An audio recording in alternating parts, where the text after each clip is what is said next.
Alam niyo ba, may iba-ibang ibig sabihin ang singsing sa bawat daliri. Pag-usapan natin ang kanang kamay na nagsisimbolo ng katapangan at kapangyarihan. Singsing sa hinlalaki o thumb ring. Ito ang daliri na kumakatawan sa malakas na kalooban at paninindigan. Nirerekomenda ang pagsuot ng singsing rito kapag gusto mong makamit ang iyong mga layunin. Singsing sa hintotoro o index finger ring. Ito ang daliri na nagpapataas ng positivity at initiative. Ang singsing na isinusuot sa hintuturo ay maaaring maghatid ng pakiramdam ng otoridad. Singsing sa hinlalato o middle finger ring. Ito ang daliring nagtataboy sa kasamaan at nagpapatalas ng intuition.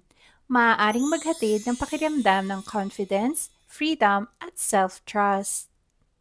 Singsing sa palasingsingan or ring finger ring. Ang daliri na nagdudulot ng kalmado at katatagan ng pag-iisip. Oras na para pangalagaan ang iyong sarili. Singsing sa hinliliit or pinky finger ring. Ito ang daliri na umaakit ng pagkakataon.